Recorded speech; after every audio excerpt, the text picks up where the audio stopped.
Hello, um, Ben again, wanting to give my version of a top 10 of 21. My list for 21 isn't going to be so much of figures that were made this year rather than figures that I received this year. I got a lot of figures this year, a lot of very good figures, a lot of very expensive figures, and a lot of very rare figures this year. I've just been blessed to get all these different kinds of figures this year. Hands down, this year was the best year for collecting for me. Um, I have a handful of figures on my list that are made in the year 2021, but I'm not going by that strictly because there's just been so many great figures I've been able to get this year um, that were made um, before.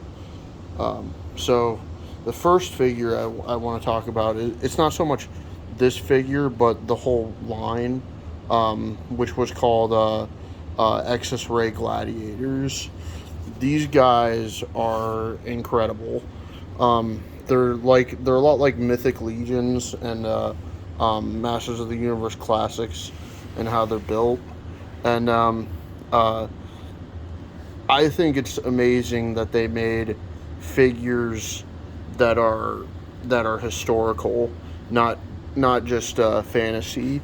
That honestly blows my mind. I think about that all the time before I go to sleep, and just when I was away, I earlier this year, back in early October, I went to Las Vegas, and and we um, we went to we stayed at the Caesars Hotel, and at the Caesars Hotel and Casino, they have a bunch of Roman stuff, and it just made me think of these figures. I wasn't huge into gladiators, but these guys, uh, it made me think of the whole gladiator thing a lot, just because of how much I loved these. Uh, Gladiators are definitely something that fantasy wants to focus on, just like knights and pirates and Vikings and barbarians and stuff. But it's so rare that we get historical characters.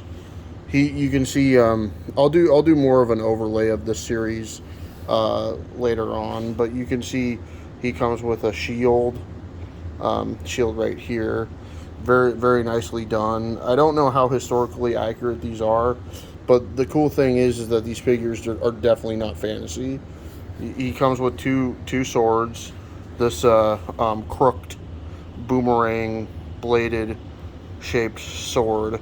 Looks very cool, very intimidating, very vicious type of sword. Um, and he comes with like this cloth toga, if you will. Toga 2000. Sorry, not trying to make a joke. I can't help but get that out of my head when Homer was like, "He stole my bit, Marge." Um, so yeah, you got that, and then you got this other sword, which seems very similar to the other one that he's holding, but it seems like it's more nicely made. Basically, the other one seems more like it was made maybe by like an inferior blacksmith. Um, all of them have removable helmets. You can see. So his facial features. He kind of has a Robert De Niro kind of look. Probably pretty fitting since he's Roman, so they're Italian, Greek Italian types. Um, and here's his helmet.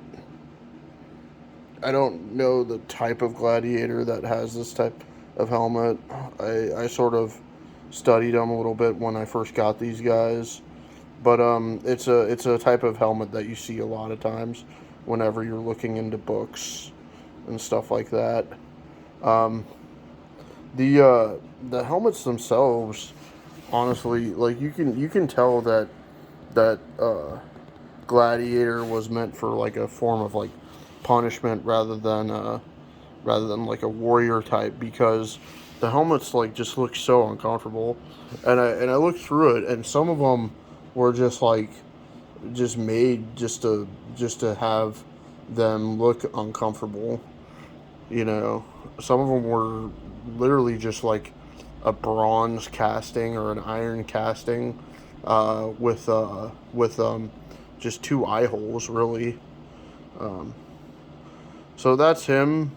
Great figure. I highly recommend you guys seek this guy out if you can, especially if you're a Mythic Legions fan, a fantasy fan, a historic fan, or a or a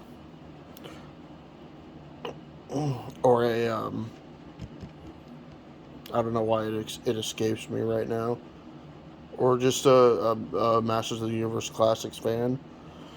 I'm gonna do some quick comparisons of them before we move on to the next figure. Okay, here he is with some other figures of mine.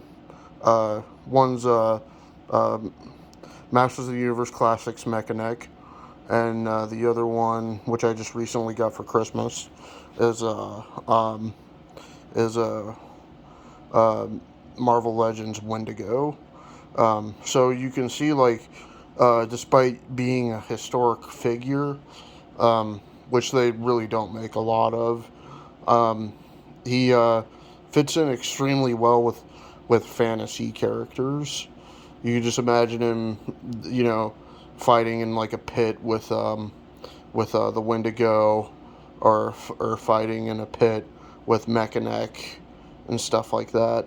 Um, so let's move on to number 9.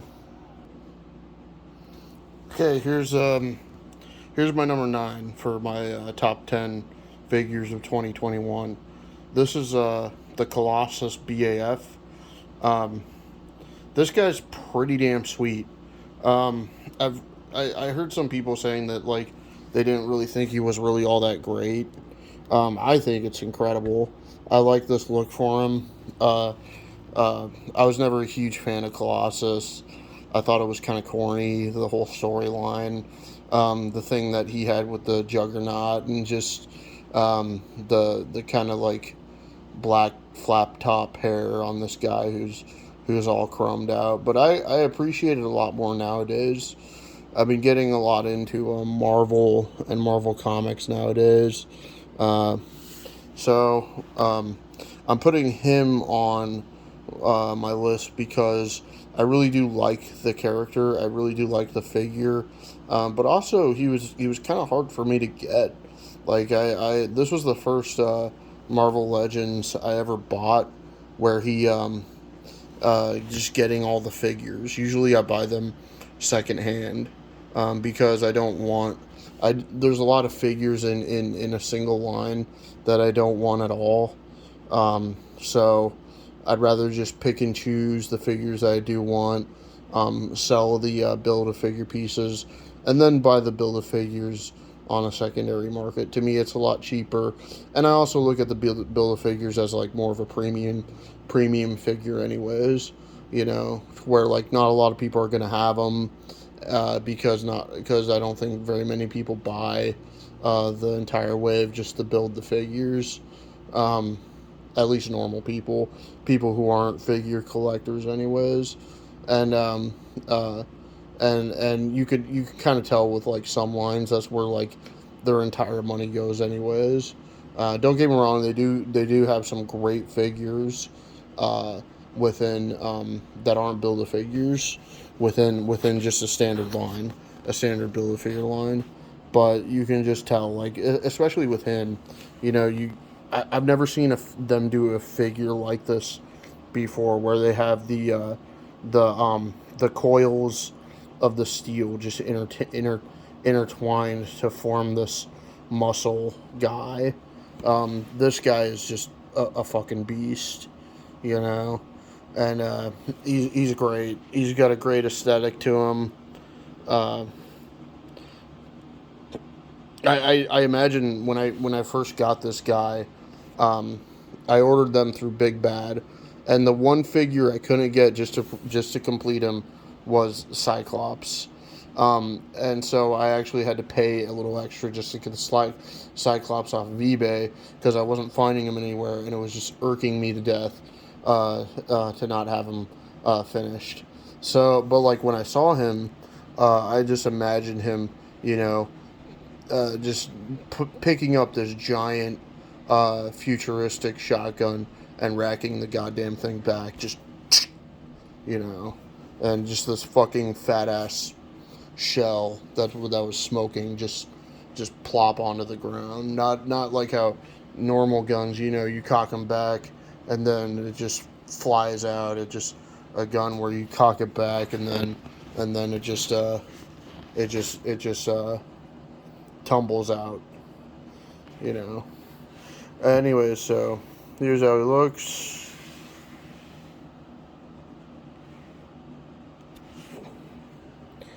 Here's how he looks from the back.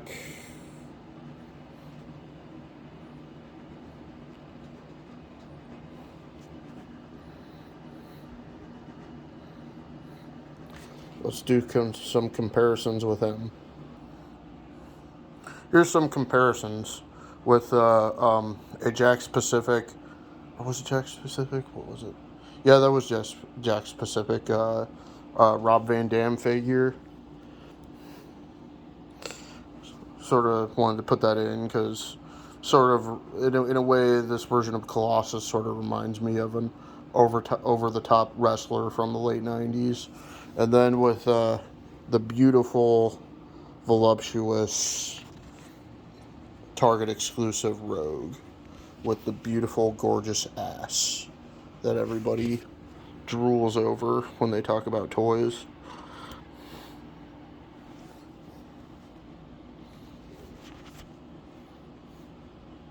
Great figures, great scene.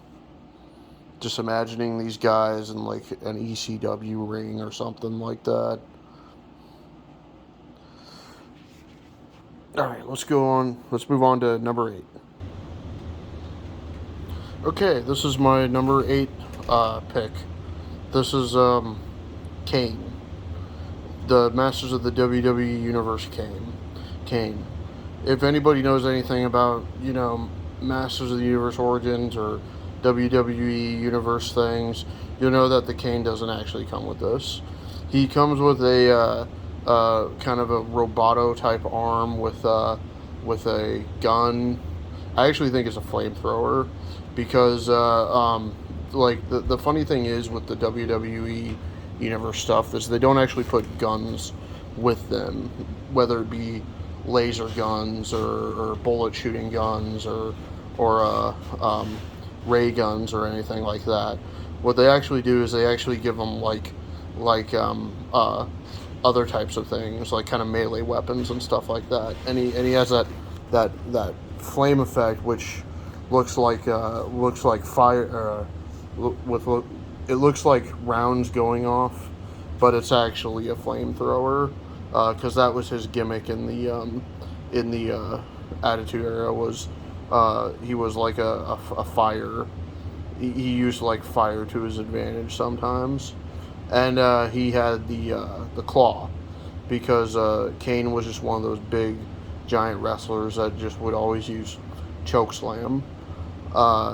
Great figure. I love the customization of these guys. You can see I have him with Goldberg's tattoo. I got him with a power bow, or tech bow, and a Fisto's arm. So I really kind of went all out, and also Cronus's vest, because I thought that would be cool, just to kind of give him like a swimming vest or just whatever. Just imagining him from like Quake 2 when you go into like either one of the three or the third or the fourth mission where they have water and he's rising up out of there just kicking fucking ass. So that's him. This guy was awesome because this was the first ever Kane figure I ended up getting this year. I like Kane's not my favorite wrestler. I don't have a favorite wrestler. I'm really more into like the sport rather than the characters themselves. But uh, the cool thing is just that like I think Kane's one of those toys that's just really really hard to find a good figure of him. It's really really hard to find. Um, Probably for good reason too. He probably really is just the best wrestler character to have a toy of. You know, there's guys that work great as toys, and then there's other guys that work great as just to watch them. Um, so let's do some comparisons of this guy. And here we go. We got him with Purplor and or Panther, sorry, um, and Stinkor. Thought Panther would be a good one to put him in here because I, there's like an image in a video clip of Scott Steiner walking to the entrance of like WCW with like a tiger, and that's just cool to me. Just the over the top attitude of all this stuff. All right, let's move on to number 7. Number 7 for me is the WWE Ultimate Kane. Um, Now, I got this figure just recently, just before Christmas, and this is the definitive Kane. I know he had a lot of really deep cut stuff, like the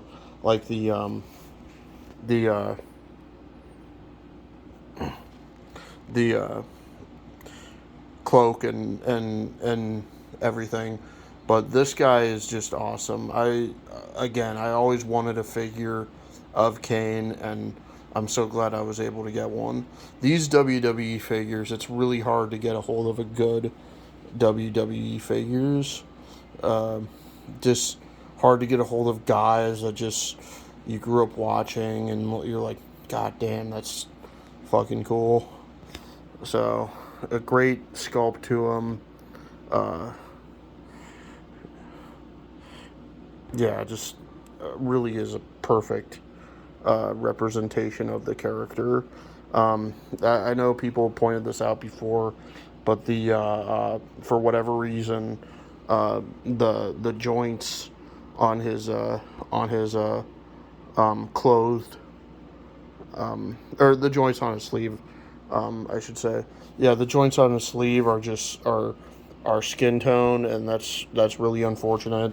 But I think overall, it's not a deal breaker because despite that issue, I still think he's the best Kane that we've ever gotten, and that we probably will ever get. So, um, and I think Mattel, they just know that like this is a figure that even if you're not a wrestling fan, you want. Um, I'm not a huge wrestling fan, but I do like certain guys, and this is definitely one that I wanted to get for a while, and I'm very glad that I have him. Uh, just yeah, you can't go wrong with that.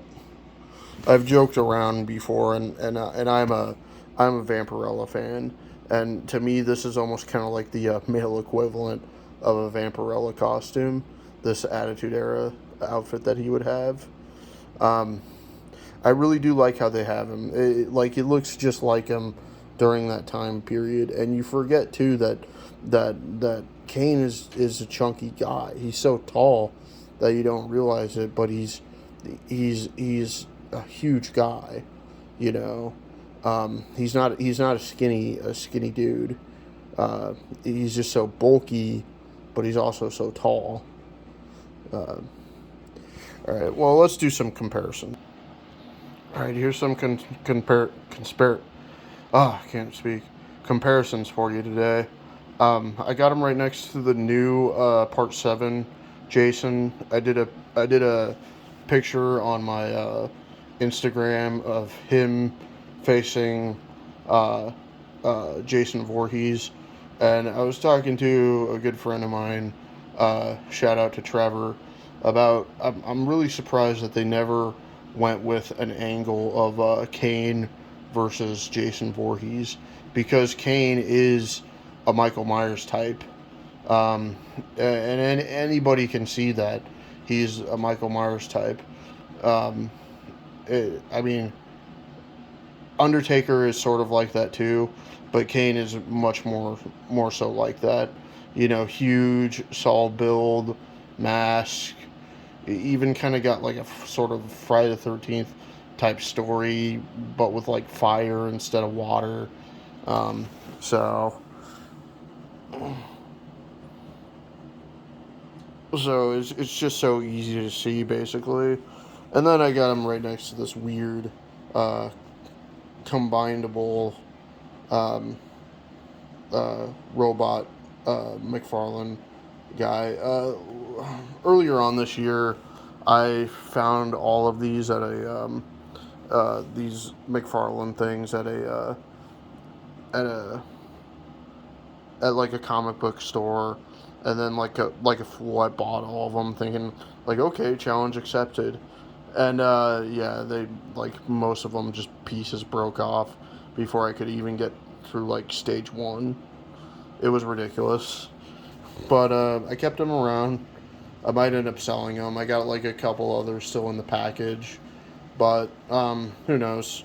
They are kind of cool as individual figures, but man, McFarlane, uh, people rag on you for being statues, and I don't always agree with them, but uh, I will say they do overcomplicate the hell out of like their their earlier stuff before he took like a huge hiatus from Spawn.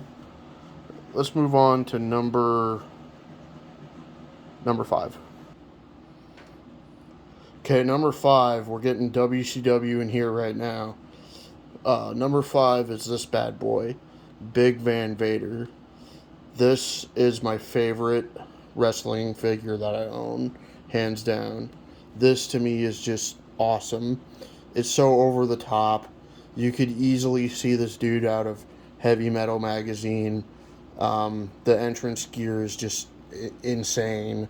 And it's also like it's a very WCW specific figure. He didn't really look like this or he didn't have the entrance gear like this in WWF. I don't think. I think this is more in line with WCW, and WCW I like a lot more than the WWE was, due to the fact that it was more action oriented rather than story based.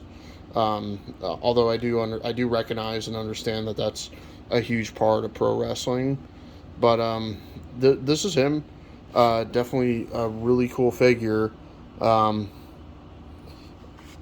yeah, got the stylized hands for the Vader pose and everything. This is, of course, what he looks like without the entrance gear. So, and that's crazy too. They said that the mask that he wore, this luchador type mask, was a deep cut version of him. Guys that know way more about him than I do. There's a guy that knows much more about this. You probably know about him. Kyle Peterson is his name. So, um, yeah, definitely a great figure. Let's get out some comparisons. Here we go. We got him with Tuscador from Masters of the Universe Classics and an Ultimates Conan. I forgot to mention this, but and this is the reason why I put Conan in the background. But this helmet right here, this entrance gear, reminds me of Thulsa Doom. That's and that's something that I don't hear from anybody. Reminds me of Thulsa Doom's armor from Conan, the movie. Got him right there. He's almost the size of Conan, you know. Probably about the size of him, actually, come to think of it. But of course, Tuscador is like much larger. than he is. And I put Tuscador in there because um, uh, Big Van Vader was often called the Mastodon. You can even see it in this helmet. This is supposed to be a trunk, so it's a reference to that. So, and Tuscador having the whole elephant motif as well. All right, let's move on to number 4. I can barely fit him in frame. This is number 4, my Forest Troll Giant from Mythic Legions. I recently received this guy. He is insanely huge. Just incredible detail. As you can see, it speaks for itself. Got the nice DIY style mace club that he's wielding. Got the fur loincloth. Got the